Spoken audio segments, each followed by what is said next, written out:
Welcome to Life Her Podcast, the podcast that guides you from the 9-to-5 grind to the freedom of your own path.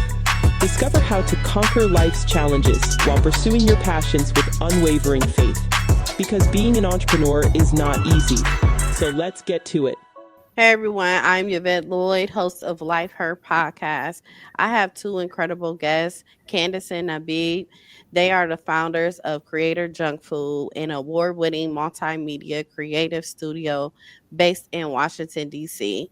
With over 15 years of experience, Candice and Nabeeh have built their powerhouse agency specializing in brand animation, public art, and interactive design, and working with major institutions like different ones such as Howard University and ACLU DC. Their journey hasn't been without any challenges. Candice has suffered a massive stroke in 2023, which could have been everything but perfect. So we blesses to her, and also but through the resilience and the faith and the unbreakable partnership, they pushed forward and kept going with Go Museum and Marion Barry Legacy Public Arts and Project. Hey y'all, welcome to the show. How are you? Hey, thanks for having us. So good. Thanks for being on. I really appreciate y'all. Um, so with everything going on and you guys starting such an amazing brand, Candice and Nabeeh, you guys been running the Creative Junk Food together for over 15 years. Can you take us back to the beginning and how did this partnership come to life? Well, Candice and I first met each other in high school at Duke Ellington in DC. It's a performing arts high school, so there's a lot of different art concentrations, dance, theater, instrumental music, and we met in the visual arts department. And we then went to college after that, and after college we were, I think, just kind of really wanted to explore our creative bounds, and the opportunity to animate music videos came up, and that's really where Creative Junk Food was born. Yeah.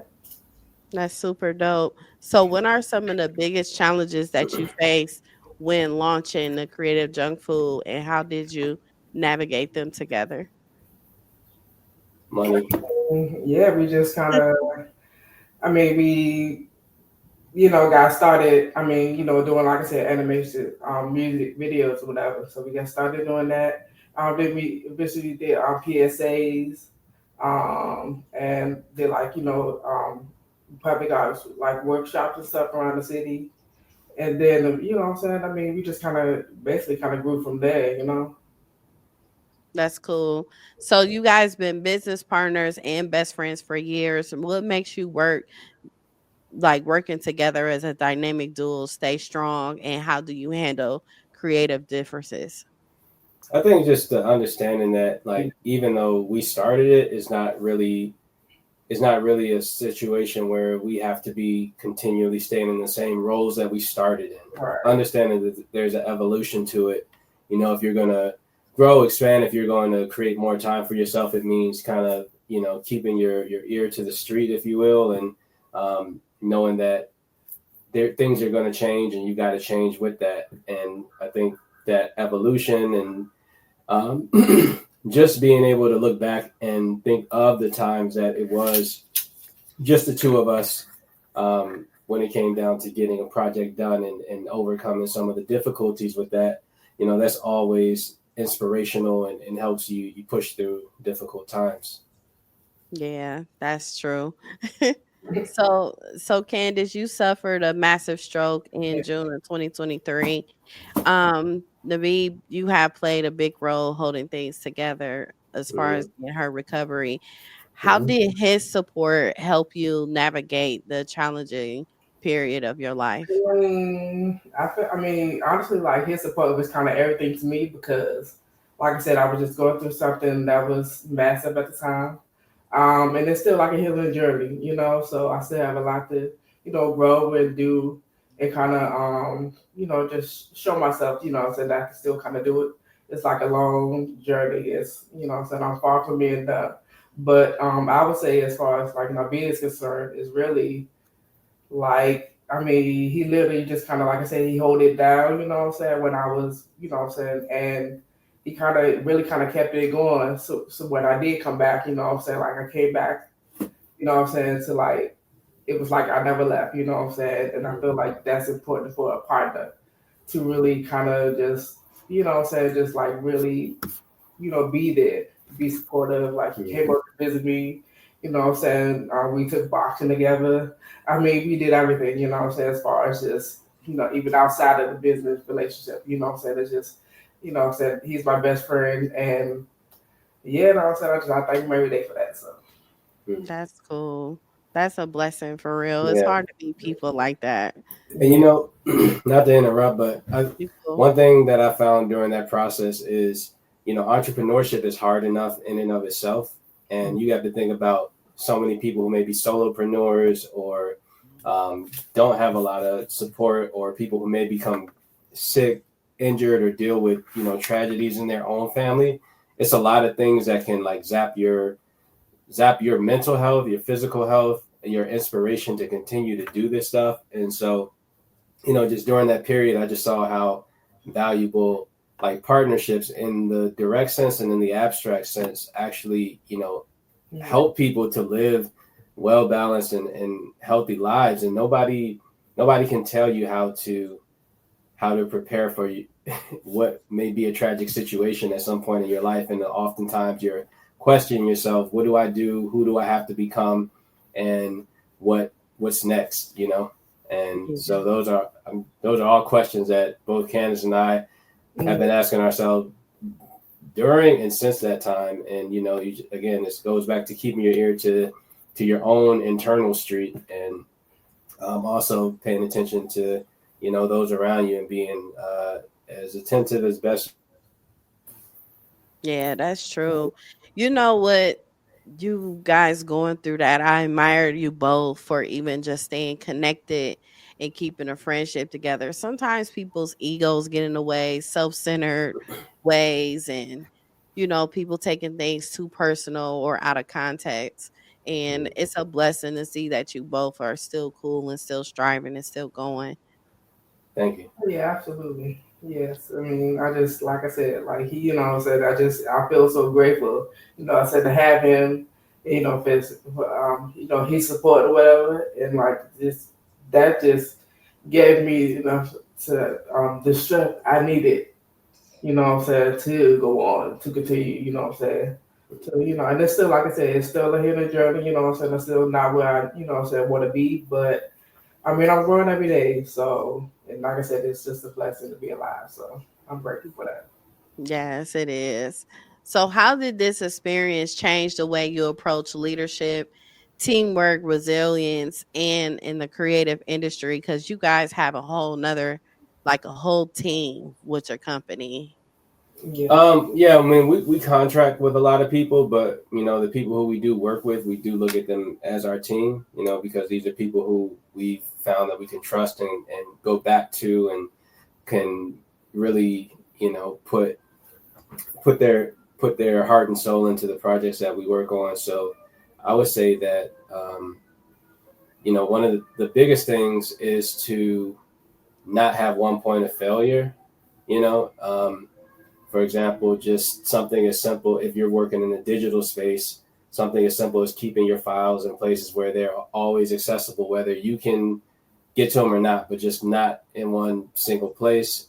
Just really thinking about organization structures, really thinking about, having a list of people you can call when times do get tough. If you don't have enough bandwidth to get through a project, then you can reach out to people. It's so many things, obviously having a strong mindset, being able to draw back from points of frustration and have compassion for yourself, for other people. And just, leadership is not one way, leadership isn't a hard straight through. Sometimes leadership is soft. Sometimes it's strategic. Sometimes it's whatever you be whatever you need to be when the time calls for you to be something and to stand up for something. To me, that's what leadership is. It's not really looking like, oh, I can't do it because of this or that. It's really being like, okay, what do I got to do? Who do I need to help me? Because you're not going to do it on your own. Yeah, that's true. And you got to have the heart for it and also the compassion too. So you guys got that long lock already. Yeah. So you guys basically, can you tell us a little bit more about Creative Junk Food? What do you guys do? What do you offer? And like how passionate you are in the different spaces that you both do different things but come together with it.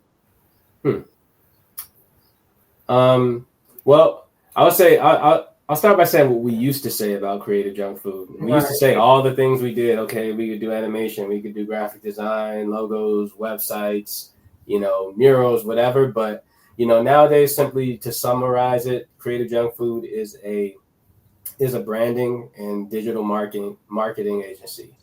We're a small studio. We believe in small businesses. We believe in entrepreneurs, and we love to work with people who have brilliant ideas, whether they're filmmakers, whether they are chefs and bakers, whether they, are starting up an app. One of our central focuses going into this year is to get more into the food and beverage industry. I mean, hence our name, Creative Junk Food. It just kind of makes sense. But we really enjoy to see the people that we work with succeed. We don't really take pride in how much money we got for a project and what we're going to do next with this. It's all about making sure that the people that we work with succeed, because I'm not allowed to curse on this, am I?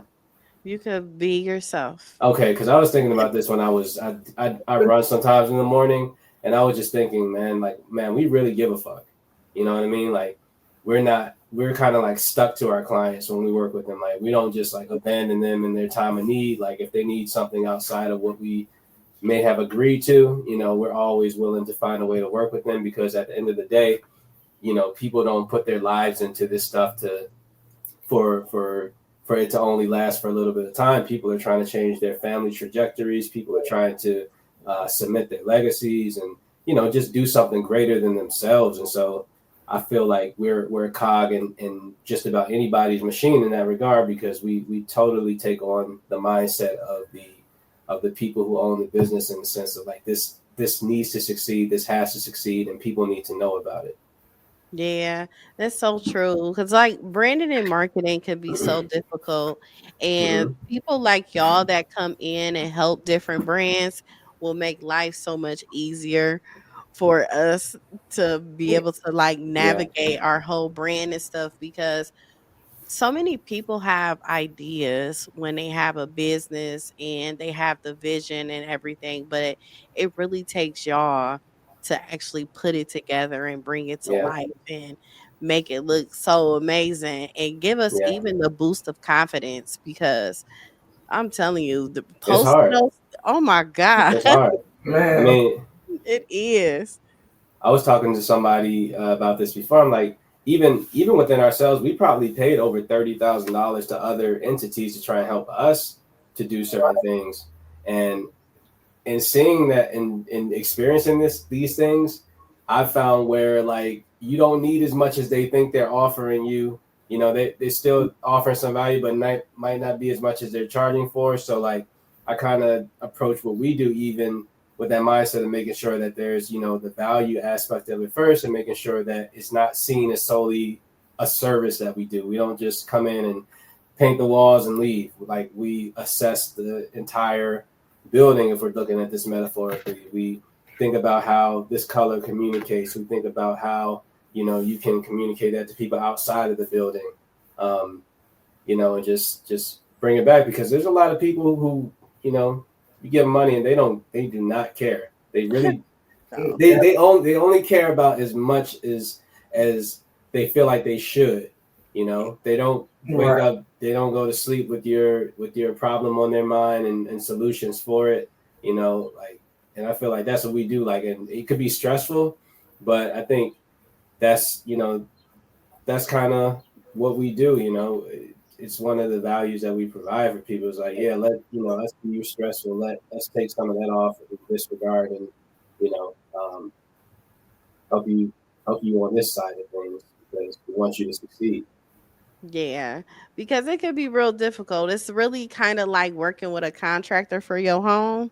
Mm-hmm. Like some Yeah. people be getting played sometimes Mm-hmm. when it comes to them receiving their video footage or Yeah. photos, graphics, logos. They do the bare minimum. Mm-hmm. Mhm. So it's pretty dope and it's pretty rare to find people like y'all that's just like so passionate with it and take that into consideration for real.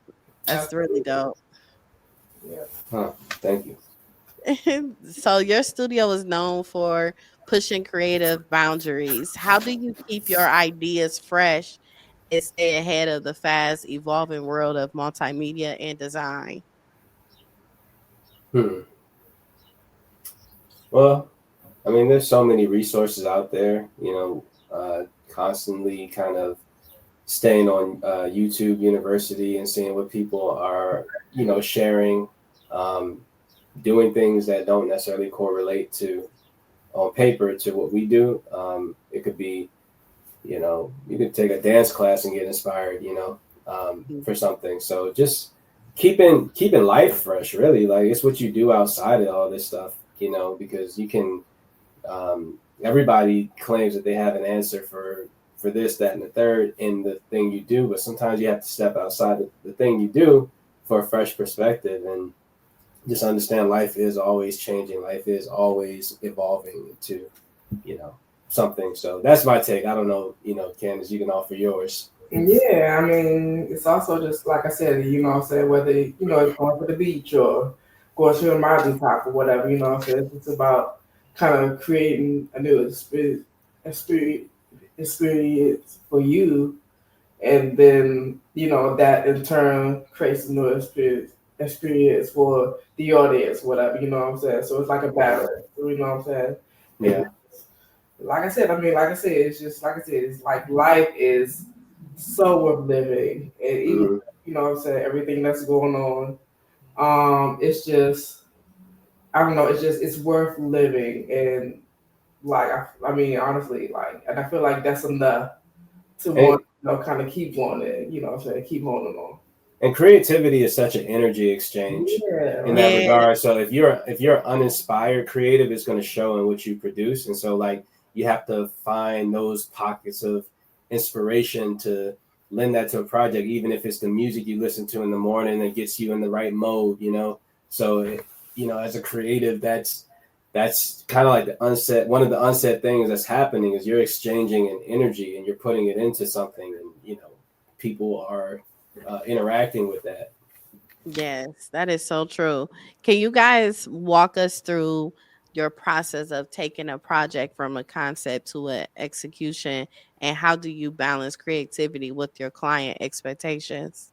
hmm It depends on the project that we're doing. So I Mhm. can give you an example. Like if we're working on like a branding campaign that's going to involve multimedia, we're talking, they need a logo, they need graphics, they need maybe creative content, as well as maybe they want to do 3 animations within that help illustrate, their point further.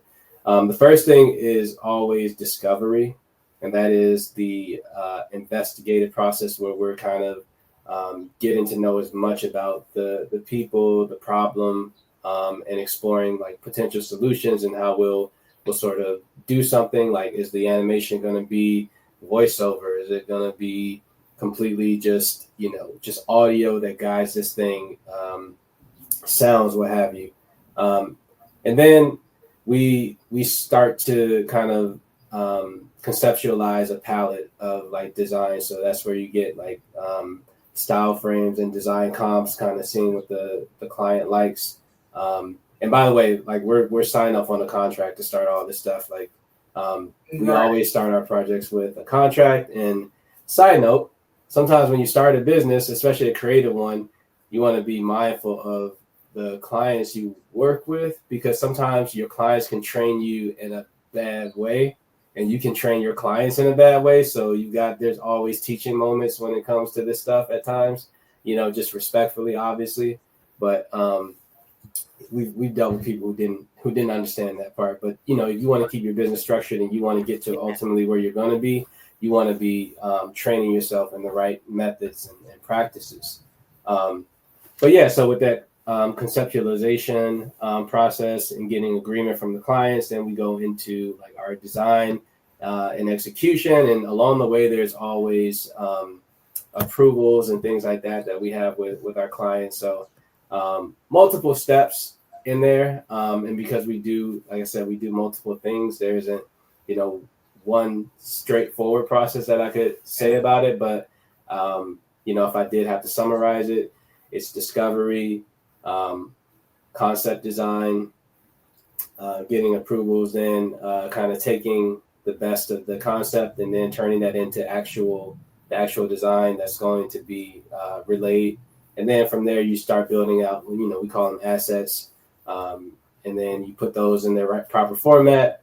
Animations, we're talking timelines, designs, we're talking, putting those in the proper formats, whether you're using Photoshop, Canva, InDesign, whatever that may be. And then, you prepare for your launch and your rollout. And I think that's one of the biggest parts that creatives, especially if you're in the creative director seat, you have to implore to your client that you're a part of, because if they don't have a strategic marketing team or they're a strategic creative team, a lot of times they're just going to put it out on Instagram or on their website, and it's just going to get buried and they don't know what to do with it. So you really want to be in those stages of, kind of designing and concepting.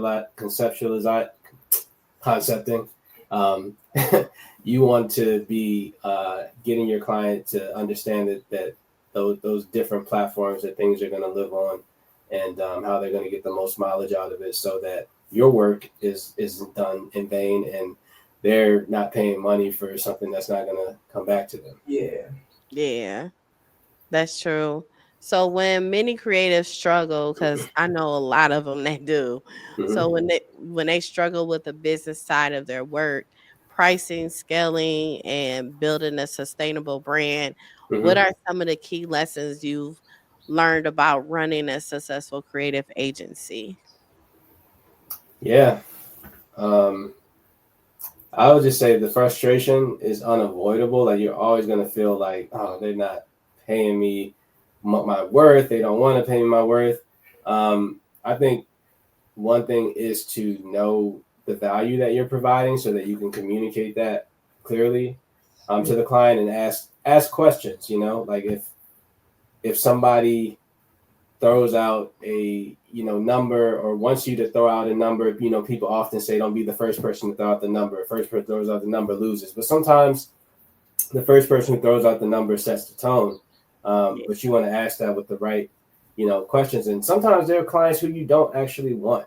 You might not want them because the truth of the matter is they may not understand the value of their project. Hence, they may not be able to afford what it is that you do, and you're not going to do a good job because you're going to be resentful the whole time you're doing it. You want to avoid that part of it. But I think the main thing is assess the value that you are providing, understand the value that the client is expecting to get out of that, so that the conversation is much more informed and not, like you're doing a deal on the corner somewhere, because that's not what it is.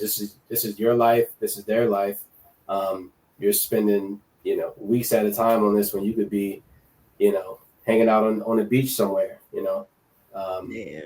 But yeah, have your processes in place. Understand, ask questions, and just really assess, and qualify your clients too. Like, clients will qualify you. You got to qualify your clients. Is this the right client for me? Like, don't just see a bag of money and go for it, because you could be miserable holding on to that bag. That is true. So what are some of the biggest misconceptions about being a Black entrepreneur and creatives in this space? I don't know. Probably that we do it for free, and that's kind of not the case. There's always a purpose to it. And so that's a common misconception. But then also that like as part of like I guess like with the whole Black experience or whatever, like just like we're just I don't know, we're just kind of, you know what I'm saying, down and out really, like they're just not a spot for us.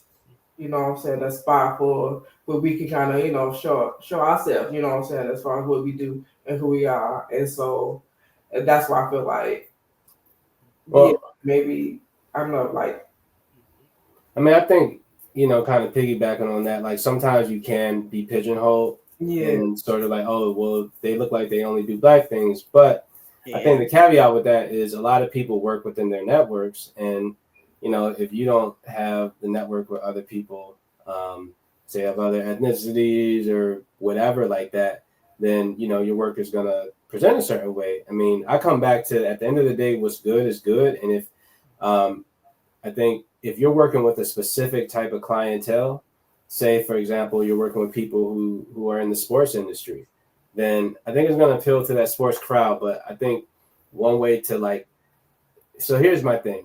One thing I know dealing with people is you're not going to get anybody to change their mind that doesn't want to change their mind, right? So if you're trying to fight this battle of I'm trying to change the perception of how you view me, if how I am presenting myself shouldn't be a problem, then really am I communicating with the people who really rock with what I do, right? So I think that's where it's important to not always be so general in what you do, to have a focus. That way you're not going after white clients or Asian clients or Latino clients or Black clients. You're going after sneaker clients. You're going after movie directors. You're going after this. So get real focused in what you do and make what you do good.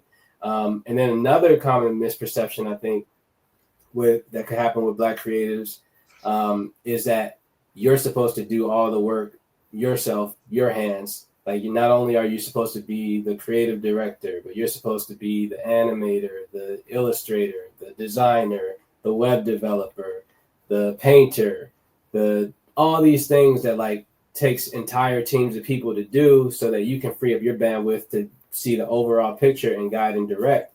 And I mean, I think that's one of the things that where Candice and I have gotten to within Creative Junk Food is it's not about our hands producing this stuff. We've done it already. We've worked till, we've done our day jobs and come home at night and been up till 6 a.m. the next day doing a project. Like there's no point in us doing that anymore. We know what it means to execute, but now we're directing more. We're making sure all the components and the pieces come together. We're understanding the client's needs. We're understanding the business of it all, not solely just the execution. It's our job to bring everybody together and make a cohesive product and a cohesive effort.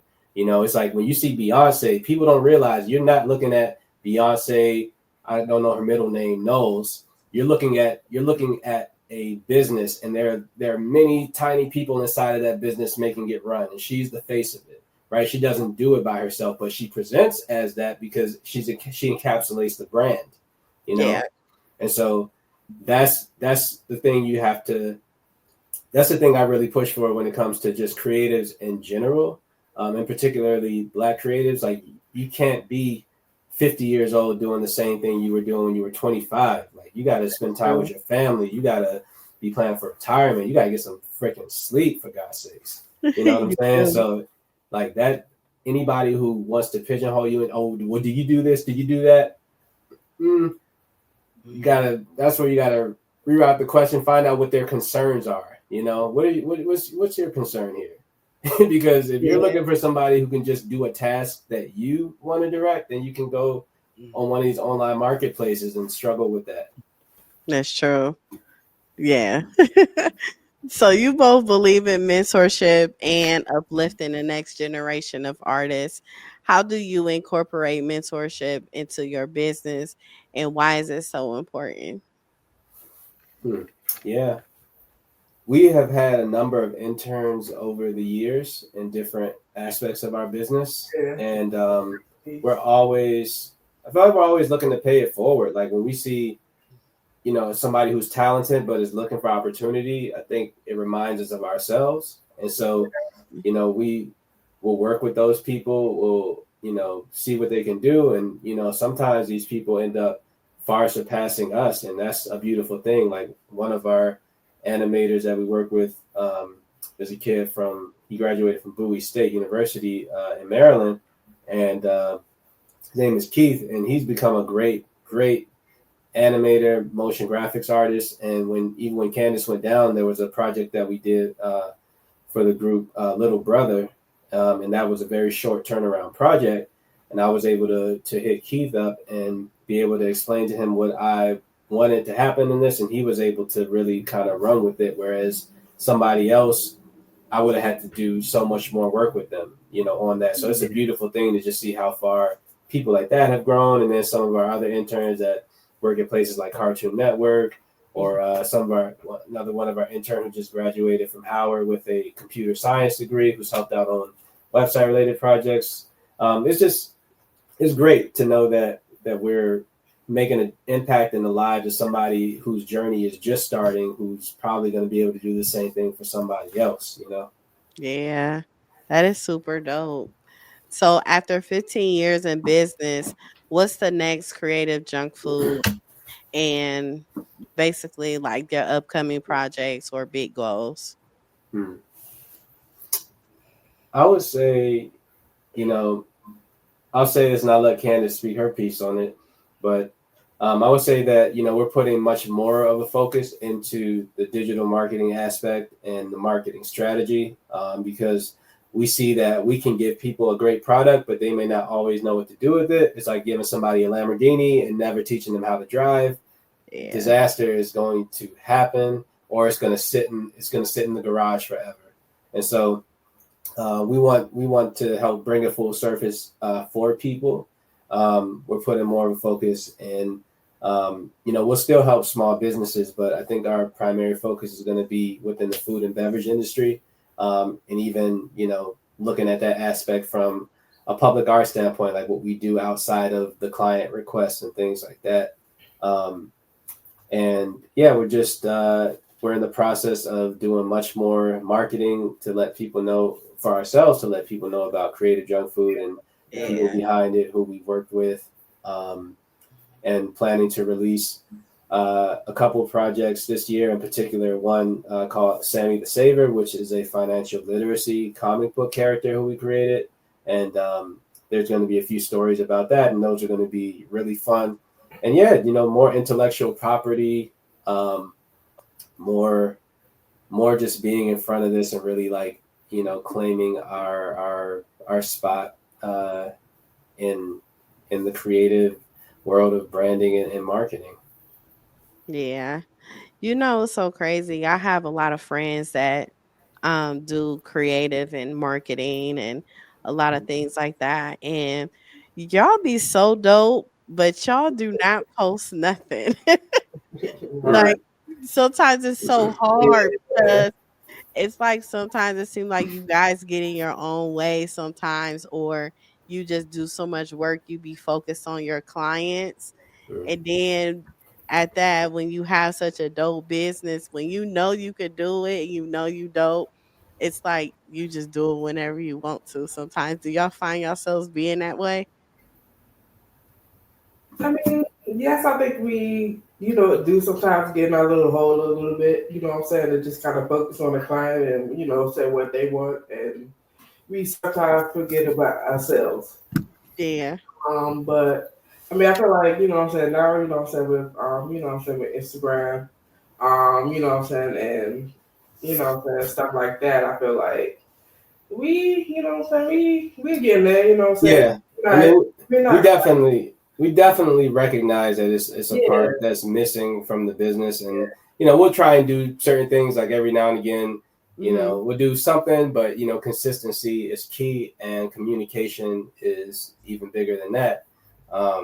So I just think that a lot of times you do get a lot of sort of small studios and small entrepreneurs, solopreneurs that are really putting their heart and soul into these projects. And when they're done, they're tired, they're spent, or they're on to the next one. And it's like, there's no time to hey, I did this, I'm great, I'm awesome. But I think it's just more how we think about it, changing the way we think about it, understanding that, like, a lot of creatives, not all of them, but a lot of creatives are introverts. And Yeah. especially those who are artists, and introverts obviously are not going to be, the idea of being in front of a camera and on a microphone can make people self-conscious. It could be like, well, I don't want to grab attention or whatever, Yeah. So a lot of times we could psych ourselves out of it, and just, maybe you do one video and like, oh, I only got 10 likes on this, but the point is to keep going and keep getting better and keep providing value. So it's like, if you understand what you're doing is providing value, you're going to look at it differently. Like, it's a difference of understanding, okay, I'm feeding people nourishment, something that's going to help them grow, versus, oh, I'm feeding them trash. So, I'm kind of embarrassed if, people realize that, so get clear on what it is that you want to communicate, whether that's visual, whether that's spoken, whether it's a mixture of both or whatever. And I think, you get outside of your head. Yeah. I struggle with that myself. I struggle with it so bad. Especially I'm an introvert, so it's kind of weird when I do podcasting and talking to people all the time. But Mm-hmm. on the outside, I don't do absolutely nothing. Yeah. I mean, I find too, like with introverts, because I'm a board member with an organization called AIGADC. So I would put on like events and things like that. And whenever I think about events, I'm thinking about the introverts, the extroverts, the whatever. And a lot of times introverts don't like to be in a place where there isn't kind of like some type of segmentation. Okay, if I don't know anybody here, I could at least kind of go over here and not look stupid and like pretend to be on my phone. So I'm always like think, okay, well, if you're not going to talk to anybody, all right, you can sit here and draw, or you could attend this breakout session, or you can, listen to the music that's playing or whatever. So I think when you're an introvert, you kind of have to have an assignment in a way for social interaction in some ways before, and then, hey, maybe get comfortable in that. So like interviews might be a bit more comfortable, even being an introvert, because you kind of have an assignment that's like, oh, this is what I'm doing. I'm not just standing around looking awkward or twiddling my thumbs or trying to figure out how to make conversation with people. No, this is like the assignment is conversation. Okay, I can do that. Yeah, that is so true. So if you could give one piece of advice to creatives navigating personal and professional challenges, what would it be? I mean, so I would say that every step is a journey, like, you know what I'm saying? And honestly, like, you know what I'm saying, with what I've been through and, you know what I'm saying, how I come up, you know what I'm saying, to where I had today, you know what I'm saying? I feel like honestly it's a journey, it's about healing. It's also about kind of, you know what I'm saying, like strapping on your boots, you know what I'm saying, and really just kind of getting out there, you know what I'm saying, just getting some type of motivation, some type of encouragement, you know what I'm saying, just some type of strength, you know what I'm saying, just, and honestly, I don't know, it's just about, I don't know, it's about hope, you know what I'm saying, it's about, you know what I'm saying, it's about, you know what I'm saying, what it's going to take to make your dreams come true, you know what I'm saying, and that goes across the board, you know what I'm saying, no matter what, you know what I'm saying, we, you know, are born to do. It's just about like, how do you make, you know what I'm saying, your dreams come to fruition. And I feel like honestly, yeah, for us, you know what I'm saying, it's about being creative, you know what I'm saying, like this is our journey, and you know what I'm saying, I mean, we're on it right now, and like even, you know, like I said, like I'm still here, and it's a process, it's a, you know what I'm saying, it's a long journey, but I don't know, it's just a statement to like everybody, you know what I'm saying, that hey, we can all make it, you know what I'm saying, and it's really just, it's nothing too about to do it, you know what I'm saying, just like, Yeah. I mean, I would there's a few things that I would recommend that creatives do. Like, make sure, I would say try and meet at least 2 or 3 people who are kind of in your industry. Like, you don't have to do it in the, blunt force networking or whatever, but try and connect with a couple people who you can kind of communicate with at times, when you maybe need some perspective on something, or maybe even when you need to hire somebody else. So maybe get with an organization, a design organization in your city or an arts organization, because you never know what those things will open up, and you never know when you're going to need like those connections, especially if a big opportunity comes your way and you feel like, I don't know if I can handle that. So yeah, definitely, have a few people in your network if possible. I would also say that, going through challenging things in life is going to happen. And, it's easy to say, okay, be patient with yourself. But, obviously we never know what anybody's up against, what deadlines they may have to deal with, if the bills are on their back or whatnot. But I think that goes back to trying to establish some type of network, because at some point, when you're all in your head and you're by yourself, you're going to go crazy because you can't do it by yourself. And you're out here trying to figure out how to do it by yourself. And you just fucking can't. You kill yourself trying to do that. And, so it's just like, hey, release that pressure that's building up a little bit, and try to be as resourceful as you can, and, step outside of your comfort zone, before it becomes dire. And try to surround yourself with as much positive reinforcement as you can, because there's a lot of negativity out there that's going to be threatening to drain it. Like, to me, it's an up and down thing. At one moment, positivity is here and negativity is down here, but they kind of start competing, and sometimes they're there, and you could just be like, man, I suck. Nobody likes my shit. I'm just nobody. Every time I give out a price, people say it's too much. I'm terrible apparently, because this person is making millions of dollars, and I feel like I could be just as good, and they're not.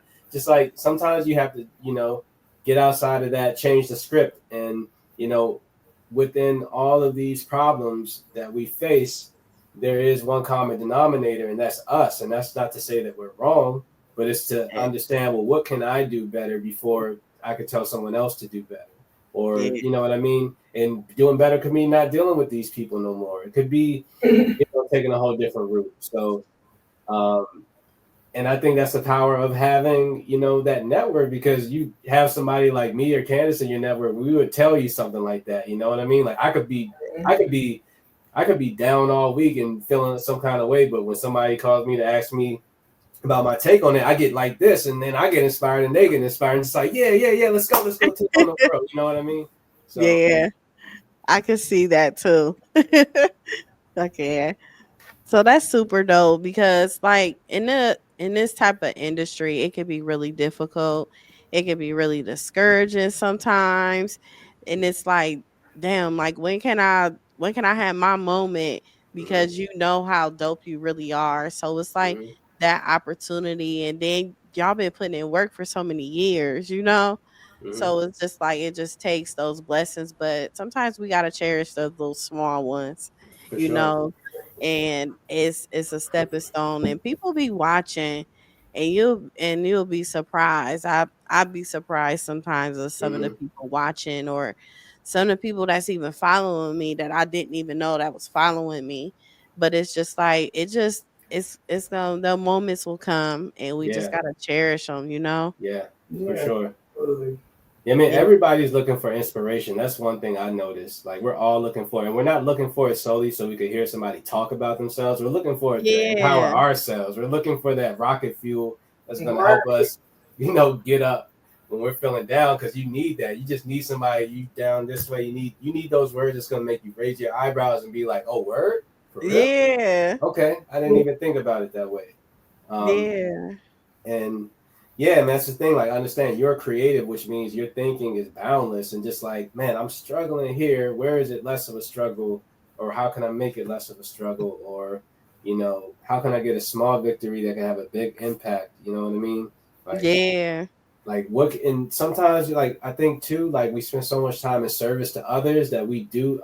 A lot of us forget what we can do for ourselves, because you spend so much time thinking on behalf of other people. And sometimes you need to take that time out to go think for yourself. What can you do? Okay, like there's options, and maybe you gotta go for a walk around the lake. Maybe you need to go for a drive. Just do something that's not the thing that you've been butting your head up against, so you can hopefully see something different. Yeah, because it creates us to be like really hard on ourselves. Yeah. Yeah, then you just be like, dang, why am I like this? And then you start Hmm. figuring out everything else that's wrong instead of looking Hmm. at the right. Yeah. Like reasons why I'm lame, 1, 2, 3, versus like, damn, reasons why I'm great. Just that. If you spent time on that, if you just said today, this is when I'm starting my day with reasons why I'm great, or the things I want to do great, versus, God damn, I'm so lame. Like, Yeah. you know, Yeah. I do the same thing. I feel that. yeah. That is so cool. So where can people connect with you and learn more about your guys' work? Yeah. They can go to our website, www.creativejunkfood.com, or they could check up on us on Instagram at CreativeJunkFood. And Twitter is at CreativeJunkFood with the 8 in place of the usual. And then LinkedIn, Creative Junk Food as well too. Yeah. Okay, cool. Well, thank y'all so much for being on my podcast show. I really appreciate y'all. Yep, Yeah. thank you so much. Thanks for having us. Thank you. And thank you everyone for tuning in to Life Heard Podcast. Make sure you subscribe on YouTube and also the all major platforms. You can listen to it as well on audio. Thanks. Have a blessed one. Welcome to Life Her Podcast, the podcast that guides you from the 9-to-5 grind to the freedom of your own path. Discover how to conquer life's challenges while pursuing your passions with unwavering faith. Because being an entrepreneur is not easy. So let's get to it.